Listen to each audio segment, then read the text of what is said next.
নমস্কার প্রিয় ছাত্রছাত্রী, West Bengal State University BA programme fifth সেমিস্টারের এডুকেশন ডিএসসি 1 পেপারে সাজেশন ফাইনাল সাজেশন দিচ্ছি। Last minute suggestion sociological foundation of এডুকেশনের সাজেশন দিচ্ছি। দেখে নাও কোন কোন প্রশ্নগুলো গুরুত্বপূর্ণ। এমনিতে পেপারটা সোজা ছিল, এটার ফাইনাল সাজেশন দেওয়া খুব একটা দরকার ছিল না।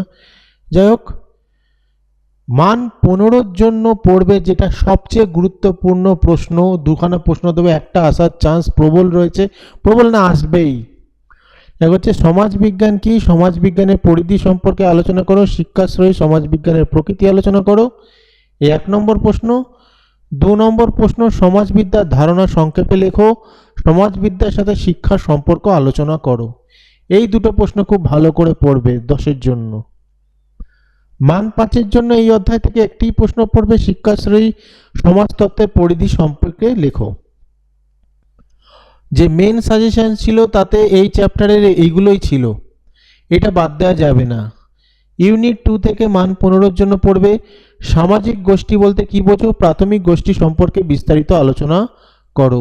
এটা সামাজিক গোষ্ঠী বলতে কি বোঝো, বিভিন্ন প্রকার সামাজিক গোষ্ঠী সম্পর্কে আলোচনা করো। এই দুটো।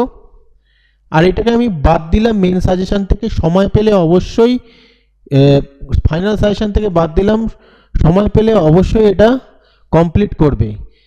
সবাইকে একটা কথা বলতে চাই, মেইন যে সাজেশনটা দিয়েছিলাম সেটা অবশ্যই কমপ্লিট করে যাবে, তাতে আরও তোমাদের কনফিডেন্স বাড়বে। এবার দেখো, যেগুলো ফাইনাল সাজেশন দিচ্ছি সেইগুলো দিয়েই পড়াটা স্টার্ট করো। মান 5 এই অধ্যায় থেকে পড়বে, শিক্ষায় সামাজিক গোষ্ঠীর গুরুত্ব উল্লেখ করো, প্রাথমিক গোষ্ঠী গৌণ গোষ্ঠীর মধ্যে পার্থক্য লেখো, টেরিটরি বা প্রান্তীয় গোষ্ঠীর বৈশিষ্ট্য উল্লেখ করো। এই 3টে। আর এটা মেন সাজেশনে ছিল, সময় পেলে এগুলো অবশ্যই কমপ্লিট করবে। মান 15 ইউনিট 3-এ শিক্ষার সামাজিক সংস্থা বলতে কি বোঝো, সামাজিক সংস্থার প্রকারভেদগুলি উদাহরণসহ আলোচনা করো, অথবা সামাজিক সংস্থার প্রকারভেদ সম্পর্কে লেখো। খুবই গুরুত্বপূর্ণ। শিক্ষার যে কোনো দুটি সামাজিক মাধ্যম সম্পর্কে আলোচনা করো, এদের শিক্ষামূলক গুরুত্ব বিবৃত করো। দুটো ছিল, দুটোই পড়তে হবে। মান 5 এই ইউনিট থেকে পড়বে, সামাজিক মাধ্যমের প্রকৃতি আলোচনা করো, শিক্ষার সামাজিক সংস্থার উপর বিদ্যালয়ের ভূমিকা সম্পর্কে লেখো। পরের ইউনিটে চলে যাব, এটা মেন সাজেশনের অংশ, আমি এখানে মেন সাজেশন থেকে মাত্র দুটো এখানে দিলাম।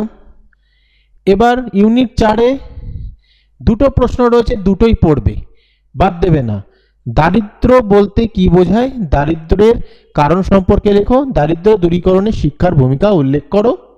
এটা মান 10-এর জন্য আসতে পারে। জনবিস্ফোরণের কারণগুলি সংক্ষেপে লেখো, এটা 5 নম্বরের জন্য আসতে পারে।